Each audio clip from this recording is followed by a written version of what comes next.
All right, off to a flying start. Apparently people can hear me now.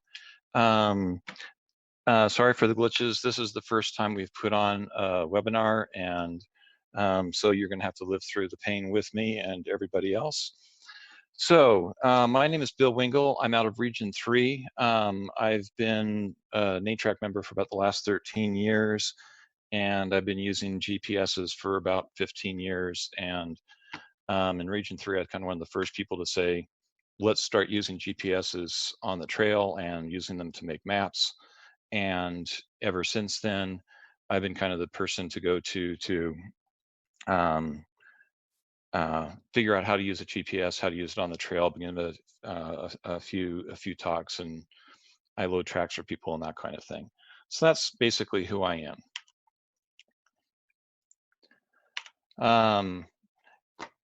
What am I gonna talk to you about today? I'm gonna kind of hit two different topics. This summer, we're starting up with a new program where because of the coronavirus, we just decided to start doing something new. And we might actually start doing this long-term, but this year is kind of the test period. And so we've started a new program called the NATRC Coronavirus Response Mileage Challenge. This is going to be pretty simple. You are going to have to use a GPS, and I'll go over the basics, and they're really very basic. Once we get past that, I will start to go into kind of a more normal talk that I would give about using a GPS at a CTR. And there I'll talk about why you want to use a GPS. Basically, the idea is that they're very useful for helping you stay on the trail, preventing you from getting lost, telling you how far down the trail you've been so you can kind of figure out your pacing, determine how long you've been riding, how fast you're going, double as a stopwatch, and then worst case comes along and you don't know where you are, you can help figure out where you're at. What I'm not going to go into any detail today is about how to use specific GPSs. I am starting to put together some videos online to do this. It looks like my video feed is locked up. I'm going to stop and restart that real quickly. This is working fine for the last couple of days. I'm using a smartphone for my web camera. Looks like I kill off that camera. There's not going to be any video feed for my face, so I think you can probably all live with that. Let's see, getting back. So what I'm not going to get over is how to use a specific GPS. I have been starting to make some YouTube videos, and I am posting them on my website. For example, this is what my website looks like. It's nearbytrails.com, and you go to WordPress, and then I've created several videos for the basic operation of a Garmin eTrex. This is a little handheld GPS, how to set up pages on it, how to customize the trip computer, how to time out at the start of an NATRC ride, how to load GPS tracks onto that GPS.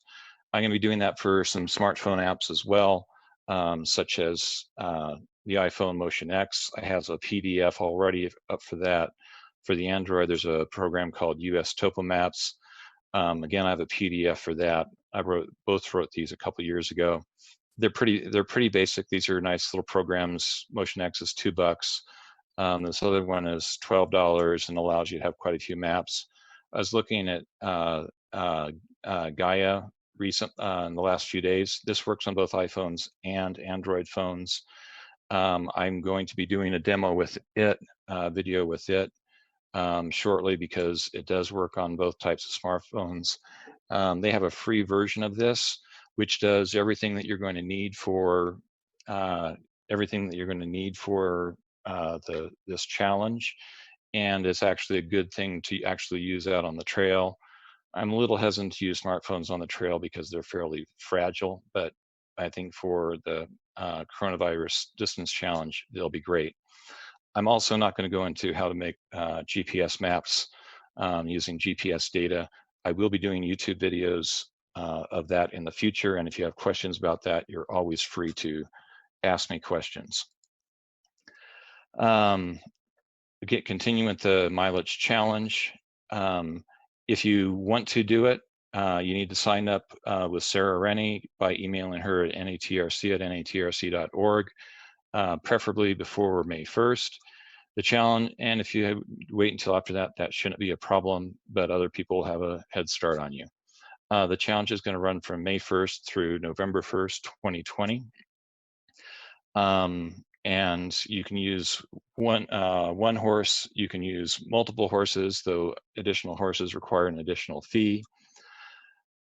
What do you need to be able to participate? Couple basics. You need $25 to sign up. You need to have a horse or a mule, something that you can ride. You're going to need a GPS or a smartphone with a GPS app. Worst comes to worst, you can borrow your friends and use their GPS. I'm going to show you a few basic skills here. GPS, really basic stuff. Ability. At the end of all this, at the end of a ride, you also need to know how to take a picture, do a screenshot on your smartphone, or if you use a handheld or a watch GPS, you handheld or a watch GPS, you need to be able to take a picture and know how to send it. Let's see, the GPS for this, let's see. The GPS for this challenge, a smartphone, as I said, is more than adequate. All you're doing is logging miles. You don't even need to show the track. Most of you are probably familiar with your local trails that you're going to be doing most of your training rides on. So you probably don't even really need a GPS other than to log the miles. And with your smartphone, it's kind of a good idea to keep it in your pocket while you're riding. It's not the thing that you want to drop while you're riding. That's stuff happens if you're on horseback. Also, if you are using your smartphone to do this, make sure it's fully charged, or you carry a little portable battery charger. You don't want to be logging these miles and not get credit for them because your phone dies a few miles out on the trail.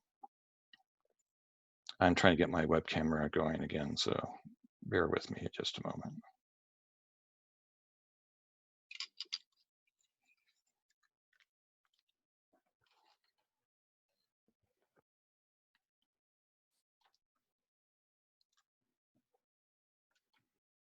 Okay, you may have video of me back. I don't know if you really do or not. Let's see. For as far as taking a screenshot of your GPS, track, the mileage, that kind of thing, on an Android phone, the command is to press the power button and the volume button at the same time, and then you should hear your camera click. I have an LG 7, and you press the volume down button and the power button. It works just fine. I don't have an iPhone, but I looked it up online. It looks like, depending on your model, you either press the power button and the home button, or the power button and the volume up button at the same time, and that should take a picture of your screen. You can then go to the video, go to your picture app, photo app, click on it, and then share it via email, or share it via email. Handhelds also work just fine. I'm going to, I don't know how to switch to just showing me on camera other than sharing my screen. I'm assuming you can see the picture of me over here on the right, on the left of the screen. I'm gonna just pass on that, sorry. Sidetracking. Continuing, key things to do when you log your miles. If you're using a smartphone, the GPS is running all the time, so it's not a big deal. If you're using a handheld GPS or a smartwatch, a handheld GPS like this, I don't know if you can see it, or a smartwatch like this, on these, the GPSs are not running until you either turn them on or activate them. The new smartwatches like mine, it will run for 2 weeks by itself, but if I turn the GPS on, it's going to run for about the battery down in about 10 hours. So you need to make sure you turn it on. The problem here is when you turn it on, you need to let it warm up for about 5 minutes, because it's probably going to think it's wherever you had it last turned on is where it thinks it's going to be, and it can take up to about 5 minutes for it to figure out where it's at. I've often had this happen where I go to a ride in New Mexico, and and you turn it on, and for the first few minutes it still thinks it's back in Denver, and we're not giving you a couple hundred miles of credit for driving somewhere. You need to know how to zero your GPS at the start of the ride. For a smartphone app, it's really very easy. I'm going to start up Gaia right now. I thought I had it running. And so it's trying to figure out where my camera is. So you can kind of see my smartphone app here. You can kind of see the distances up on the top. To start the GPS track, all I do is hit the record button, and I've got it paused. Resume recording. So now it's off and running, and I can start the ride. What I need to remember and it will be logging time and distance and where I go. And so at the end of the ride, you want to make sure you stop it, either stop it or take a picture at the end of the ride.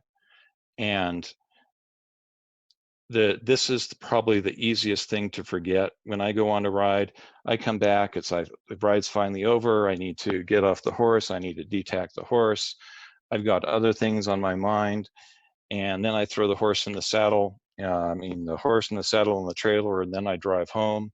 And then I get home and I realize I'm still logging all of this, and I have an extra 30 miles on the track. If this happens, go ahead and save it, and then ping me, and we can figure out how many miles you actually did go. But these are kind of the first things, main things to keep track of. Zero your GPS when you start the ride. As soon as you get back to the trailer or back to your barn, stop your GPS, take a snapshot, and then go ahead and email it. Email it to, backing up here, email it to NATRC mileagechallenge@yahoo.com. If you've got a smartwatch or a handheld GPS, make sure you turn it off, otherwise you kind of burn through your battery. That's about all there is to the NATRC mileage challenge for getting miles. Go do your ride, log the distance, send it to Sarah, and just keep doing that through the year. Are there any questions about any of this? Okay, there are some resources that you may want to be aware of. If you're trying to do this mileage challenge, I have questions also. They finally came in. Okay. I will show the email again. That will be this NATRC mileage challenge at yahoo.com.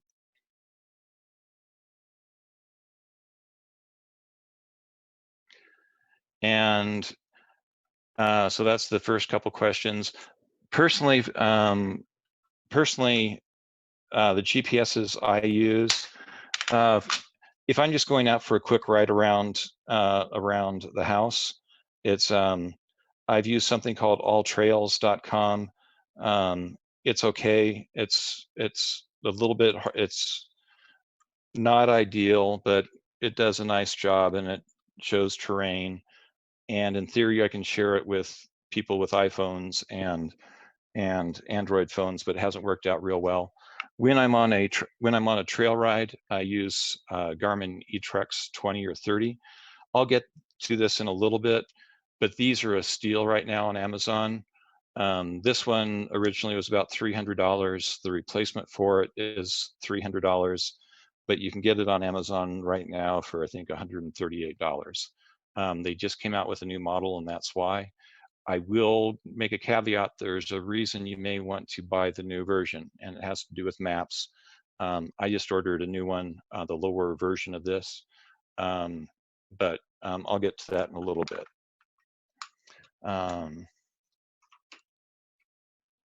You do not, you don't need to have Wi-Fi on your smartphone. You don't actually, if you're going out for a ride, particularly if you're going out in the country with your smartphone, when I go up into the mountains with my smartphone, one of the first things I do is I put it into airplane mode. Otherwise, my smartphone is constantly searching for a cell phone signal. And just the process of searching for a cell phone signal eats up a lot of battery. If you put it in airplane mode and you've pre-downloaded your base maps, you can go right all day on the, or I know some people have said on their iPhones, they've gone up to 3 days just running off the battery in airplane mode. And so save your battery. I really recommend that anyway, is when I'm mountain riding, I don't want people to call me. I'm not really sure how my horse will react when my phone rings on her back. She's a little bit jumpy, so I don't much care for that. Also, if something happens to me, I'll take it out of airplane mode and then I can make a telephone call if I need to, or call 911.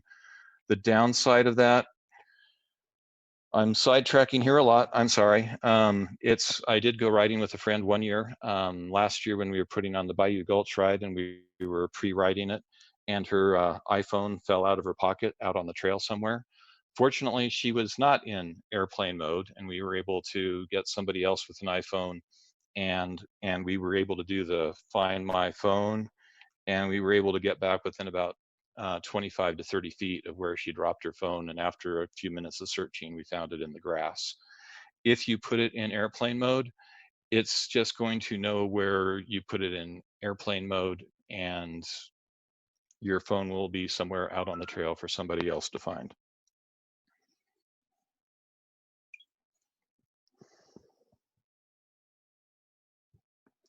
Oh, I am sorry about that. Okay, email in the way. Let's see, other people posted the email address for the NATRC Challenge online.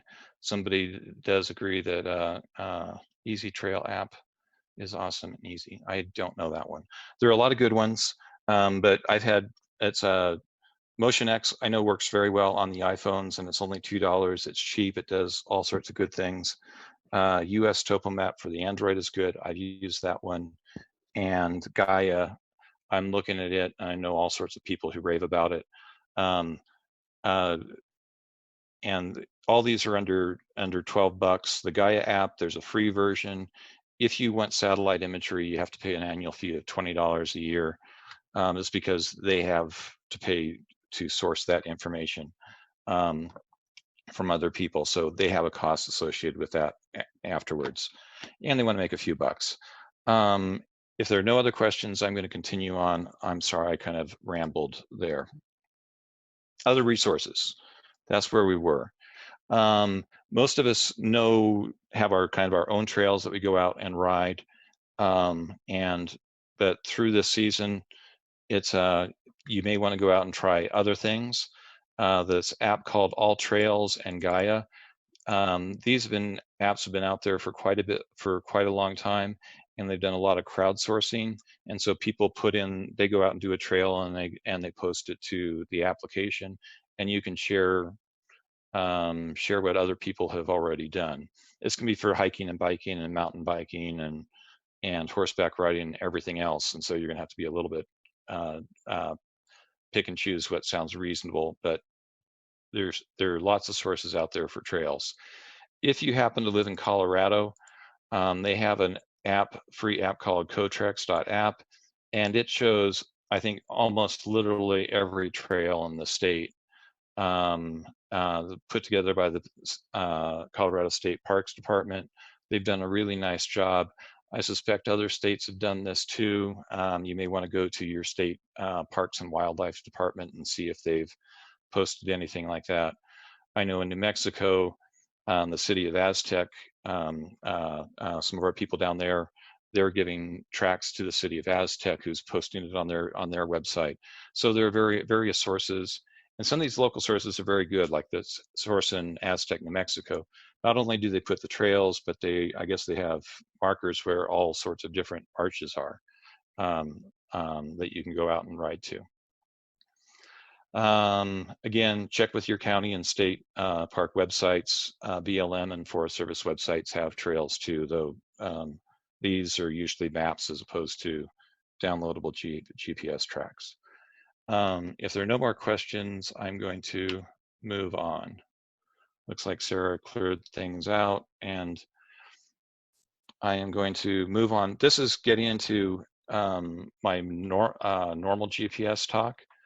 I'll start with why I think having a GPS is important.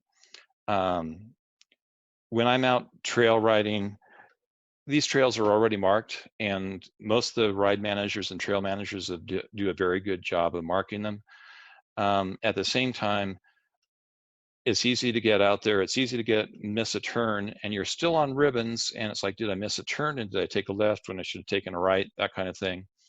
It's really nice to be able to look down at your GPS and say, am I on the trail? It's when I've done open, sometimes they're pretty Spartan about where they put the ribbons, and I've gone as much as half a mile or a mile and not seen a ribbon. And I was able to look down at my GPS and say, I'm still on trail. Gave me confidence to continue on down on the trail rather than say, maybe I should turn around and go find the last ribbon. Knowing that you're on trail, you avoid a lot of lost time, you avoid riding a lot of extra miles, and it can remove a lot of stress. Other good thing about GPSs, this is something that comes with riding with NATRC for a long time. You'd learn this anyway, but if you're new to NATRC, it's like, how fast am I going? They say they've paced this at this section at 4 or 5 miles an hour. You may not really know what 4 or 5 miles an hour feels like on your horse, but if you have a GPS, you'll have a speed indicator on it, and you can say, oh, I'm going 3.5, 4 miles an hour. Maybe I need to pick up the pace a little bit, or maybe I need to slow down a little bit. And you can kind of learn, using the GPS, you can learn what the different paces are that your horse is moving out at. It's also, people get distracted, and it's easy to lose track of where you are. Having the GPS to look at kind of recenters yourself. People make wrong turns, and it's after you've been riding down a trail and you start looking around and I haven't seen any ribbons for a while, and I don't see any ribbons now. It's nice to be able to look at your GPS and say, the turn was 100 yards back, or even worst case, the turn is 1.5 miles back. And one means you just can turn around and make a leisurely turn back, and the other is we need to be doing some cantering and making up some serious lost time to get back to where we're supposed to be. Also, what happens, and I've had this happen, is trail markings aren't always what they should be. It's not necessarily because ride management didn't put out enough trail ribbons, but I've seen the cases where animals eat them, the wind knocks them down. I've also had cases where people have pulled down several miles of ribbon during the middle of an event. And it's nice to have the GPS as a backup. I was a trail master one year, and I'd done one section of social trail, which is barely there, and I was able to use a GPS, rewalk it, and re-ribbon about 3 miles of trail while the ride was going on, but still be able to do it before the first rider came along. Also, if you have to abandon a ride for any reason during the middle of the ride, the GPS may help you find a shorter way back to camp, or it may help you find a way out to another place that you can be rescued. GPSs, what do they do? I think I wrote this slide probably 10 years ago, and a lot of people weren't that familiar with GPSs. We all know what they basically do is they kind of triangulate your position based on a bunch of different satellites up there. They show you where you're at. They help guide you where you want to go. And if you're, depending on how you use them, if you're recording a track, you can also see where you've been. They'll leave a trail on the screen of where you've been. Also, if you do get hurt, they can be very nice. And then when you call 911, you can say, these are my GPS coordinates, and search and rescue will love you because they know exactly where to go. There used to be concerns about whether the GPS can track you, a certain amount of paranoia I always felt. But GPSs, the handheld devices, the smartwatches, won't say the smartwatches, the handheld GPSs, these are generally one-way devices.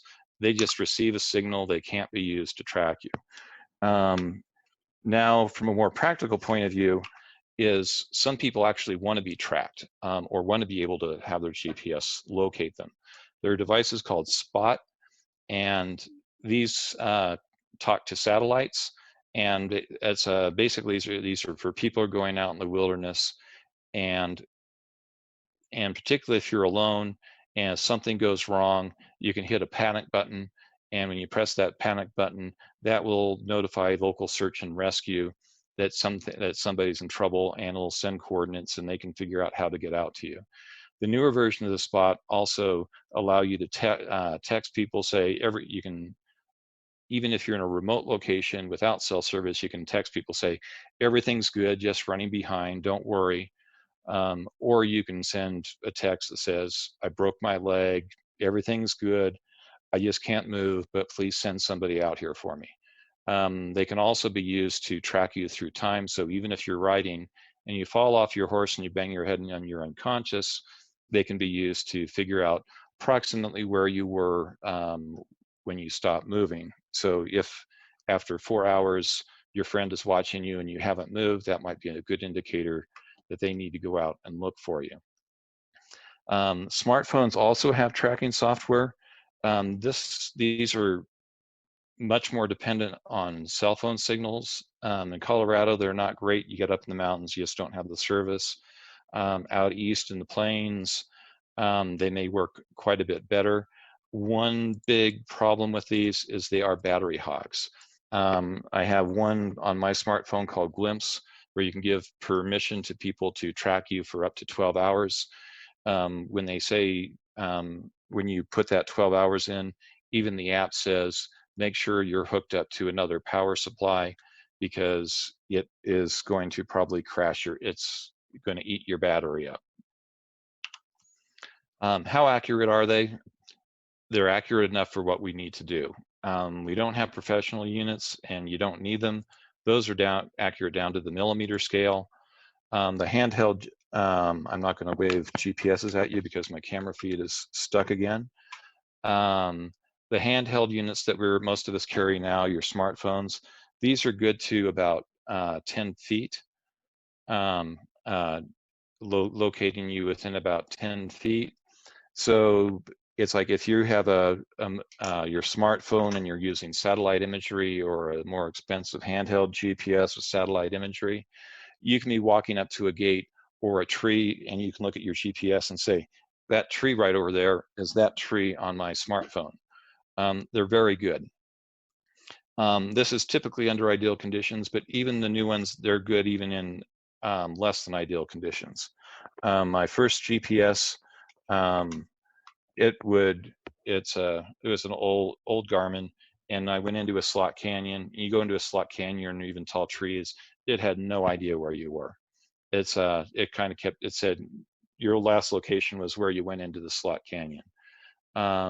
Now they're much better and much less of a problem.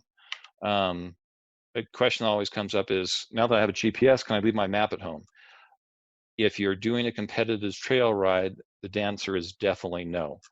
Even if you're just going out into a new area that you haven't been before, I'd say definitely no. You shouldn't be depending on your GPS. I've always a little bit suspicious of electronics. Things happen, batteries die, electronics fail, misbehave, you drop the things and break them. Even in worst cases, I've seen where the military in Nevada, they were doing exercises and they were jamming all GPS signals there for several days. Things like that happen. This next one isn't so bad anymore. GPSs can mislead you. Some of my older GPSs, it would look like they were tracking fine. When I got home though, somehow they got confused and they jumped to be, they were tracking very nicely. They were just a mile from where they were supposed to be. Just things to watch out for. These GPSs, if you're using base maps, they're also only as good as the supporting data. We've all heard about the stories of people using Google Maps and Apple Maps and leading them off into the ocean and things like that. When you get back into the country, in the back country, or you get away from pavement, these maps, they start becoming pretty questionable, so don't trust the roads on them. The satellite imagery, if you're looking for trees and seeing there is a road there, that's pretty reliable, but they're only as good as the supporting data. Again, I'll make a comment that GPSs will lie to you sometimes, and this kind of goes back to if you don't turn them on right away and you start your GPS and you head out on the trail, and because I live in Denver and I go out for a ride, but the last time I turned on the GPS was in New Mexico, in the first few minutes, it may say that I've gone 300 miles. And if distance is important to me, when I'm out on this trail, like during a competitive ride, tacking on an extra 300 or so miles onto my ride that day really is going to be unhelpful. I've also had issues where my wife's GPS, I don't know if it's low batteries or the GPS was getting flaky. The signal was just bouncing around while the rest of us rode about 15 miles. She rode 180 miles that day. Literally, that's what the GPS was telling us, and we had initialized it firsthand. So they do weird things. Don't put your life in their hands. And when they start to tell you something that just doesn't seem right, start thinking about it, use your head. If you've got an additional map, go ahead. If you have an additional map, look at that, make sure they're telling you the same thing. Types of GPSs. There's some basic navigation GPSs. You can get these for less than $100. I really don't recommend these, particularly if you're going to be using them for competitive trail riding. These will only log distance and speed.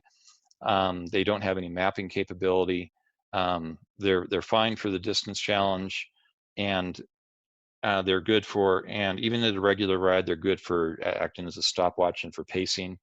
But for just a little bit more, you can actually now have get things with mapping capability, and somebody can give you a track you can put on your watch, on your smartphone, in your handheld, that you can use to say, am I on trail?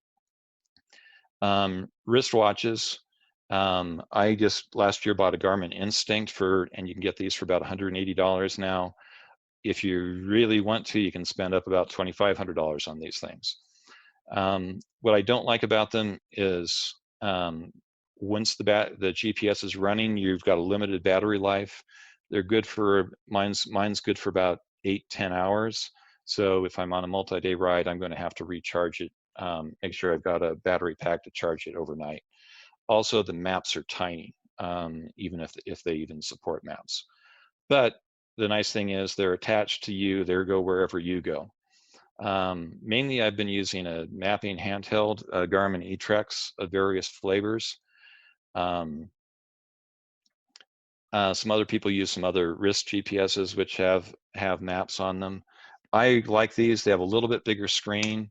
I prefer them over smartphones because I can tie these to my saddle so I can just look down while I'm riding and see and look at the map and look at my time and distance. They're durable, they're weatherproof. I'm not worried about breaking them. I can use a couple cheap Duracell AA batteries and get about 4 weekends of riding out of them. I've been very, very happy with them. Also right now on Amazon, as I mentioned, you can get the Garmin eTrex 20X for I think $125. It originally listed at $200. The 30X you can get for $138, and it listed for $300. They have some new versions out now, and I think the new versions come with all the base maps. And they used to charge $100 for the base maps per region of the country, and that all seems to be included now. So I just got a new, what they call Garmin eTrex 22X, which should arrive in the mail in about a week from now. It was worth the extra $80 to get the maps, or that's my theory at this point anyway.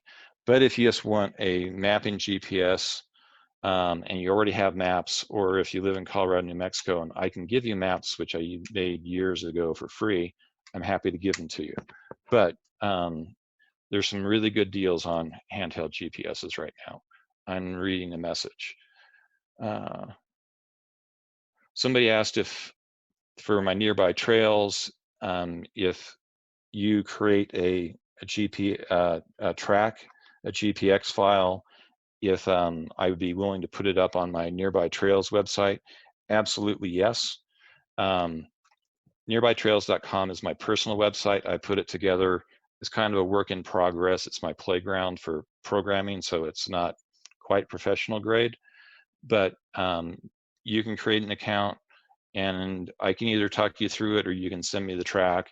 And with a little information, I can get these up so we can share them for people. Nearby Trails, I'm going to completely divert for the moment, and I apologize. And I found that I've apparently broken one thing recently, but you can go to Trails, and you can either type in your city or your town, or I can type in a zip code here. This happens to be my zip code, and I can say, show me the trails within 25 miles. And I can say either NATRC only or all trails these are all trails I've put in, and I can say search, and it will give me a list of all the trails within 25 miles of where I'm at. Again, this is my stuff, so they're mainly trails around Denver and Northwest New Mexico and Durango and that place. And so then I can say show selected, and it will show me the trails. I can pick a trail, and in theory I can download that, but I just found that this is broken, so I've got something I have to fix tonight. For those of you who in other regions who would like to share tracks with other people, this is a way we can do that, and I'd happy to share that with anybody in NATRC, and anybody can sign up and we can do that. Sorry for the total diversion, but this is all free. It's my work, so it's rambling again. Smartphones. Again, smartphones have come a long way. My hesitation with smartphones is just that they're expensive, they're fragile. They used to not be particularly weather resistant. Now they say they are, but I don't know that I really believe that. The downside, and you've already paid for them, you already carry them, and the apps with really good GPS applications are free to $20 a year. And because of the big screens, they're much easier to use and read than the handhelds or the watches. I just still kind of prefer the handhelds and watches from a durability point of view. Things that are good for NATRC. I've kind of gone through these already. The mapping handhelds and the wrists, kind of the pricing. Why I like them is they're durable, they're weatherproof, they can bounce around on your horse and you can drop them, and they're going to survive. They have reasonably good battery life. They've got off-road navigation tools. They've got a reasonably accurate compass. I will make a comment on the handheld GPSs. One of the selling features for the handhelds is they have this electronic compass. I haven't found those to be great. You're always having to recalibrate your GPS, which basically means spinning it around and rotating it and spinning it, and to get it to be decently calibrated.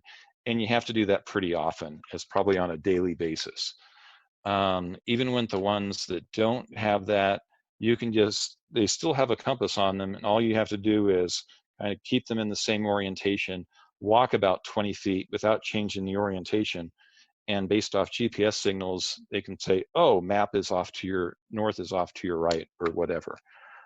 So don't spend a lot of extra just because you want to have an electronic compass. They're not worth it. The cons, the screen size is kind of small. They can be difficult to read in bright sunlight. It's also an extra piece of equipment you have to haul around, and they can be anywhere from, as I said, about $125, which is a very good GPS for what we use, and you can easily spend $500 or $600 if you really want to.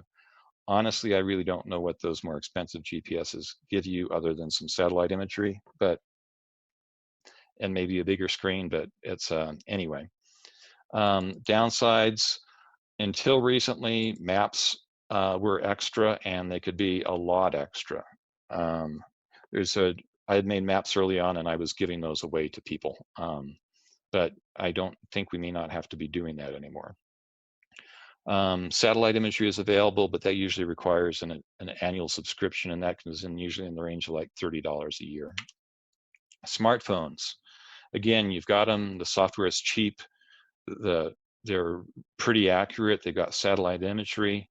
Many of the apps support offline, off cellular maps. The compasses, I think, are kind of dicey. Every smartphone I've had, and I've tried to get them calibrated, and I've tried using their compasses, and sometimes they point at north, and sometimes they point 90 degrees away from north, or everywhere in between. I've had completely mixed results with the compasses on my smartphones, and it's even when I calibrate them, they aren't particularly well calibrated. They're pretty easy to share GPS tracks. You usually have to email them to one another, and you may need to have access to a website. So you may not be able to share them at a ride, but before a ride, before a competition, if the ride manager, trail master, can get the GPS tracks out to you, you can get them onto your phone before you get there. With the handhelds, if you have somebody like me, I can load tracks there, but with the smartphones, it doesn't really work well at the site. The downside, again, durability and battery life has always been my downsides to that. If you do carry one and know other people do this, it's not a bad idea to carry a little bit extra battery pack in with you. GPSs, what do they do? What are the big things that we like to use them for? At a NATRC ride, time, distance, and speed. Those are three of the big things I'm interested in while I'm riding. That's what I'm looking at 95% of the time. Location, I've got a pretty good feel for where I'm at, and I'm good at reading a map, and I usually mainly use the map just to kind of confirm what I think I already know, or if I am a little bit confused, or if I know a trail is supposed to be coming up and I just want to get a feel for how far away it is, or have I just missed it. Obviously, they were built with navigation in mind. They all have compasses built in them. The GPSs I recommend are all going to have a map. They have something called routes. We're not going to get into those because they used to be useful, but they're not so useful anymore. Tracks, this is kind of the bread and butter for making sure that you stay on trail. Waypoints, you can just think of these as timing points.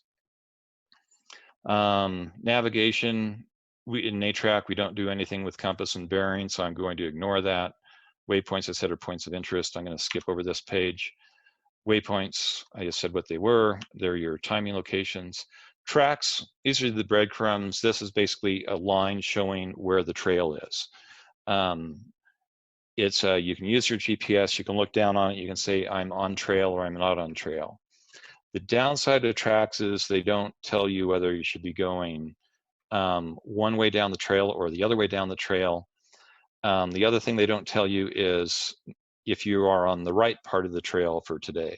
We had a ride a couple years ago where people had GPSs, they were following their GPS track, they had a map, they came to an intersection, the map said go left, and they instead went right, and they continued for 2 or 3 miles down the hill and looking at their GPS saying, we're on trail, and they were on trail, they were just on the trail at the wrong time. That they were supposed to be there at the end of the day and not the beginning of the day. So things to watch out for, and you can't put full faith in your GPS. It will tell you a lot of what's very useful, but you also have to be able to interpret it and make sure it's telling you what you need to be asking the right questions. How can you use tracks? You can kind of use, I use a GPS tracks at 2 different levels. sometimes I'm really confused on where I am, and so I have a map, and here would be my map, and I can see the entire track for the day. If this is what my GPS looks like, and it says, and here's my location pointer, I know I'm on this part of the map. And so it's like, good, that may either be good or bad, but it tells me that I'm on this part of the map, and I can figure out what to do from there. The other way, this is, I'm zoomed way out so I can see, kind of get the big picture of what things are going on.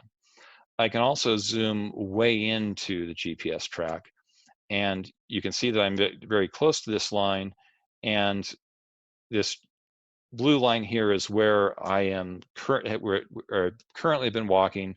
They don't have to line up perfectly, just because GPSs are, the person who made the map and your GPS have accuracies of 10, 20 feet.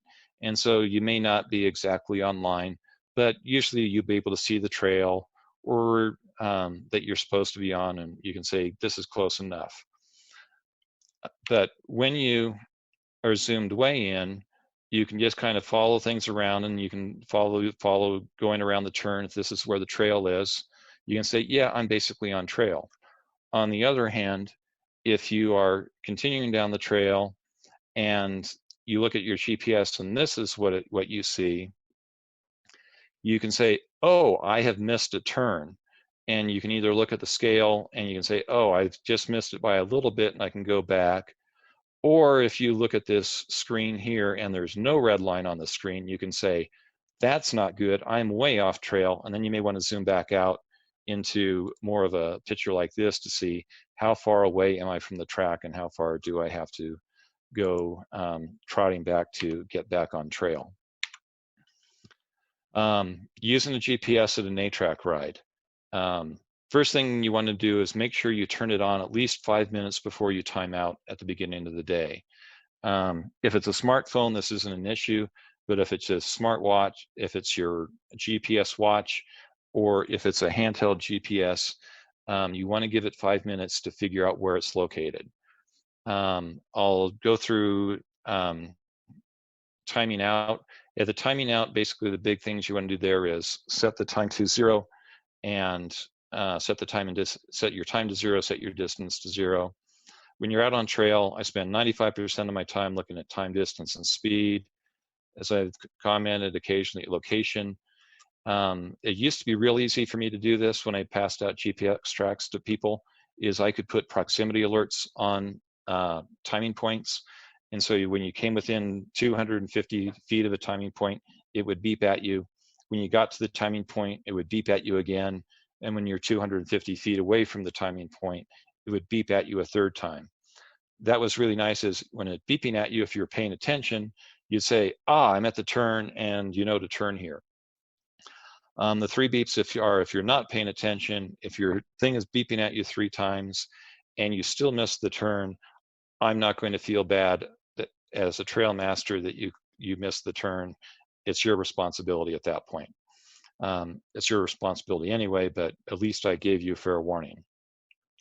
You can also use GPSs for on-trail analysis. It's if you know you're supposed to be going 4 miles an hour, that means in every 15 minutes you should be doing 1 mile.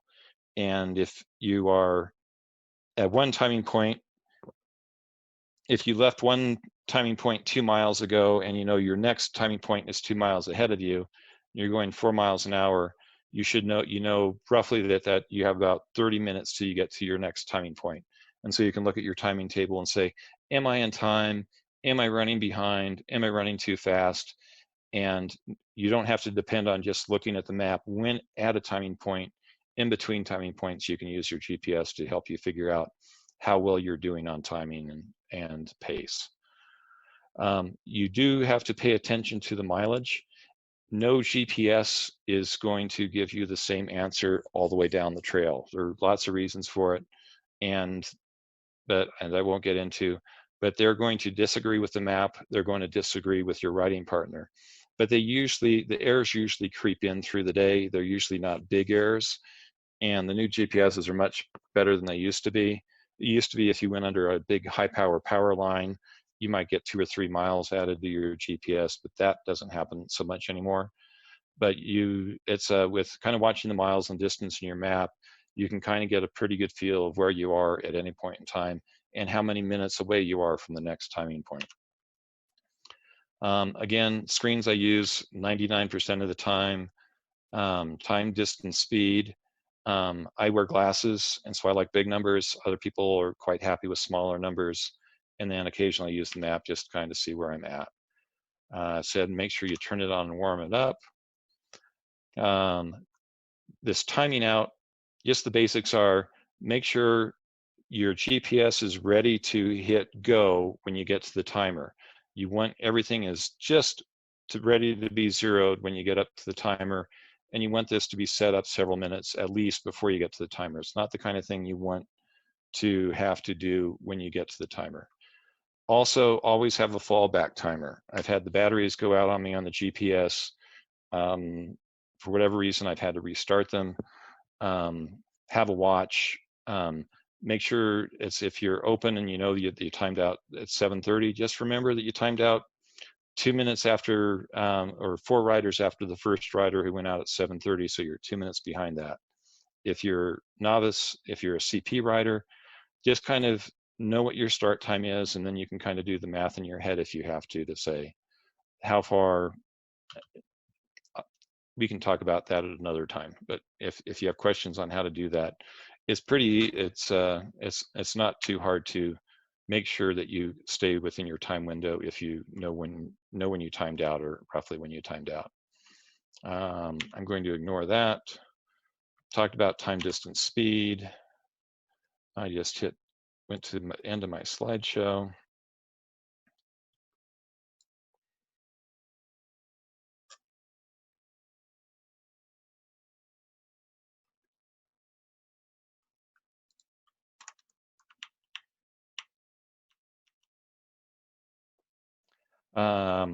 I've alluded to these different things about zooming in, zooming out. Okay, how do I get tracks? This all depends on this is basically dependent on the trail master for the ride. If you're in region 3, I'm kind of usually the person to go to, or I've usually coordinated. I've been to all the rides, and so I have tracks that I've collected through time, or I'll get a hold of the trail master, and I'll usually bring them to the ride, and I bring a laptop. I think we're all getting better with tracks, and we can start posting tracks online. Ride managers can do this as well, and posting them on nearby trails or some other site we agree to, so that riders can download them in advance.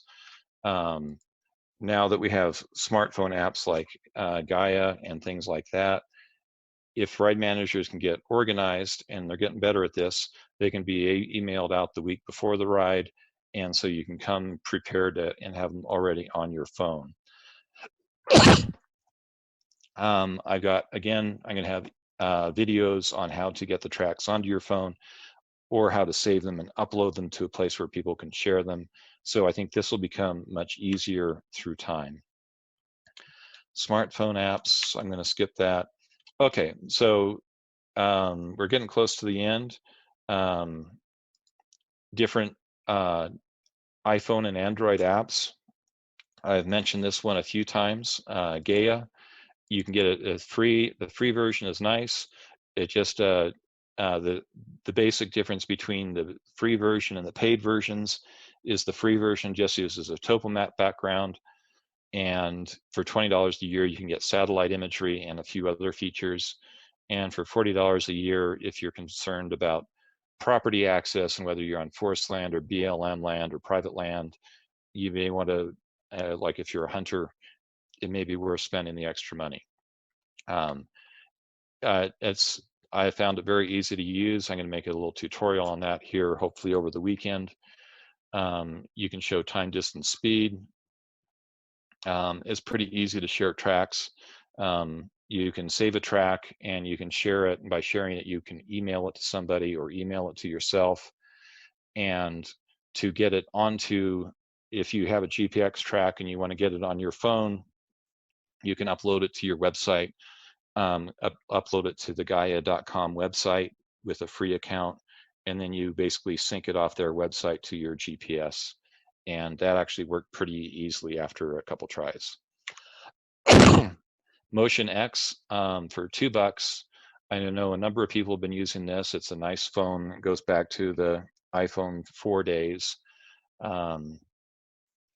You can, this is the easiest one to share that I've seen. You can share it on, I think you can share it on Facebook, but with this app, you email your GPX track to your account on Motion X, and then when you turn on your phone, it automatically downloads to your phone. So I personally think this is the slickest one for getting tracks onto your phone. When I first started looking at iPhone apps, Gaia wasn't free. It was still $20 a year, or they had a free version, but it was pretty disabled. And US Topo Maps Pro is $12 and has a bunch of features I like. Again, this was one you have to kind of email yourself. And I found that you could email it to, if you can read your email on your phone, you can get the GPX track onto your, into the app. So this one worked very well as well. I've kind of spent my whole hour. I didn't mean to do that. I hope that you guys are all still here. And does anybody have any questions?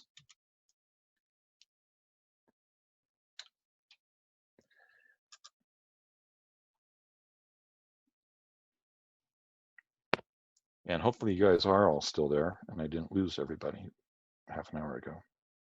This is really weird. I'm just talking to my computer screen and with no feedback at all.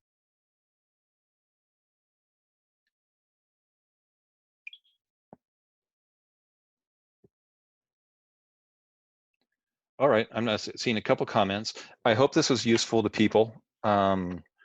If you have questions, please feel free to email me. My email address is wwingle@uncert.com, or you can go wwingle@nearbytrails.com. That one might be easier to remember because that's my website. I have a Facebook where I post pictures too, so you can personal message me there as well. How do we get a trail from the CTR to our how do we get the trail from the CTR to our GPS? I'm assuming that by the I'm assuming that there you'll have a trail master who has created a GPS track and you want to get it onto your GPS. How you would do that is you're going to have to get the trail master to, option one is for them to email it to you, and then I will have some videos on how to get it onto your smartphone, onto your handheld from that point. It's can be a little bit tricky. If it's like a Garmin, and if you're in region 3, I'll usually plug in a USB cable. I'll have the GPS tracks either been mailed to me or I created them myself, and then people will show up my trailer and I'll upload them.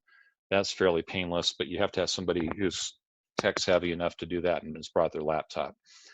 Once we get these videos, I think it'll be easier for me. I'll go through the step-by-step process of everybody being able to do that themselves, assuming that they've been emailed to them. So I'm going to leave that question there. Todd bought a GPS Garmin 66i. I wanted to learn how to use it. Is this one that I'm going to be doing for YouTube? I'm not familiar with the 66i. Most of the Garmins are really pretty similar to each other. I've kind of had the basic model, but I've started with the basic model and it worked just fine for me. But I think if you watch my video, I currently have videos online for the Garmin NATRC series. And if you go to this website, and probably this one here for loading and displaying, this may work just fine work just fine for you, maybe close enough. Various people will bring various Garmin GPSs to me in the trailer at a ride, and they all pretty much load the same way. Personally, I use an Anchor battery. Let's see, I was actually just looking at this. I wonder if I still have the link up. I would go, it's, let me just bring up Smile. This is kind of nice with a battery. So search for battery pack. I happen to have an Anchor. They come in various sizes from, you can get a small one with its 10,000 milliamps for 20 bucks. I think mine is a 30,000 amp one. And this is a 30,000 amp one is enough to charge both my wife's and my smartphones over a 4-day weekend and recharge them probably each phone probably 2 or 3 times. So depending on how many people you're traveling with, and that's without recharging the battery at all. And that has worked out very well for us. Have I tried Avenza? I know nothing about Avenza. I don't know what it is. Have you seen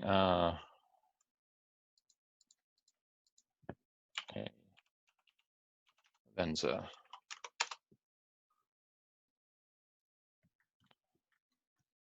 I'll just say I haven't used it. I don't know what it is. Have you seen that ride managers are tending to move away from using as many ribbons now that more and more riders are using GPSs? No, I have not. My dream has been to put on a ride that's GPS only and without any ribbons at all. The reality is that isn't going to happen, particularly if you have new riders. And even still at Air Force last year with the LED riders, we had some social trails that they were out on. And when I was ribboning it, my rule was at any point on the trail, you should be able to see a minimum of 2 ribbons. And I think people are just still enough tech shy that we still need to ribbon. I think we can ribbon less. And I will say that at other rides, I ribbon in between less, and I mainly ribbon intersections, and I put up big signs and to make sure with arrows saying go this way, go that way, anywhere you can make a turn. But that's kind of a whole different topic. But usually probably 25% of the people are riding with GPSs now, I would guess. And so people know who have the GPSs and know who knows how to use them. And so when things get a little bit tricky, they will kind of glom onto those people. So ribboning, I think, is becoming less critical for the seasoned riders. But when you have new riders coming in and who don't know how we do things and aren't used to using GPSs, we still need a ribbon for them. What do we need to have so people can have the info to load the trails? Again, getting the tracks is dependent on the trail master, and the trail master has to, just about every trail master now is GPSing their trails, and they are making their tracks. How easily it's some trail managers are better at taking that data and making it into a usable format for other people to use than others. But I think we're working on that, and I'm trying to get some tools to make that easier for trail masters as well. That, again, a bit of a side issue. It's kind of a whole nother topic, but we're working on that. What form of coordinates do you use, lat long, or I prefer decimal degrees. I'm a geologist and I do mapping, and it's a lot easier to work in decimal degrees rather than degrees, minutes, seconds. Just my preference. They both work, but I prefer decimal degrees. You say there are glitches, so why should we want to ride that? That would depend. If GPSs fail, why would we want to do a ride that's entirely dependent on them? Well, usually I would be more, it's a lot of rides. The trails are still fairly detailed. The GPSs have come a long way, and they're not as glitchy as they used to be. At the same time, they do fail and batteries fail, and it would be a real drag to be out in the middle of a 20-mile ride or a 30-mile ride and have your GPS conk out on you.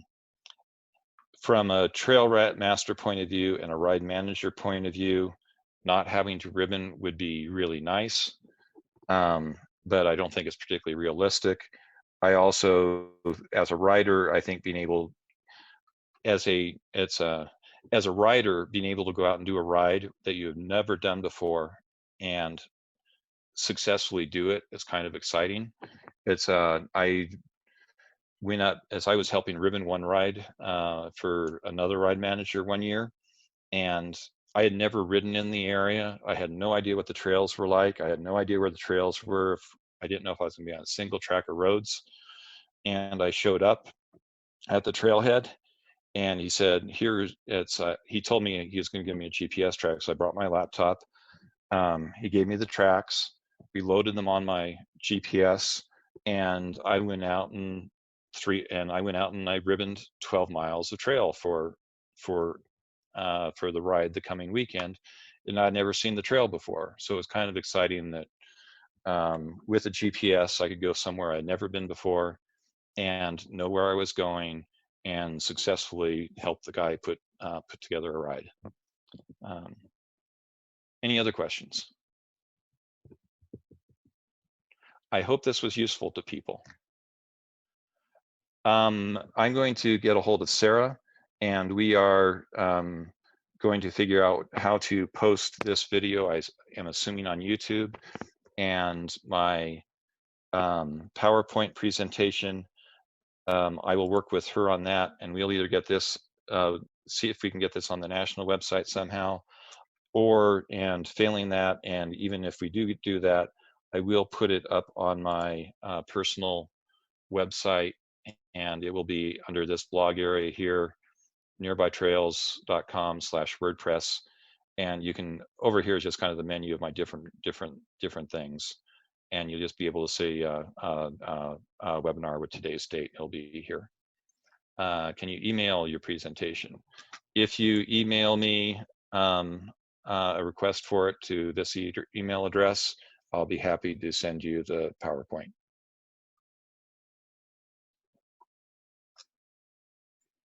Okay, anything else?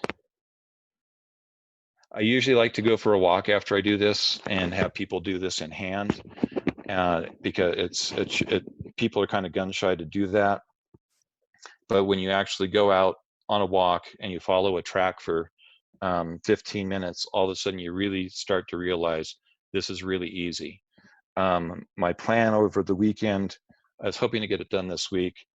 As I was still trying to figure out the technology of recording video of your smartphone, and I'm going to use my wife's smartphone and her camera and my GPS, and I'm going to walk around and just kind of follow a track on a GPS and say, we're coming up to a turn, and then you can see the turn, and we can choose which direction to go, and you'll see that we're just following a line on a GPS, and you'll be able to visually see where we're going, and you'll be able to see that, yeah, these things really do work. We all know that they work. We drive with them, and they work. It's just kind of amazing to see it, that when there's no road around and you got a little something in your hand, that they actually can work just as well as the GPSs in your car. Any other questions?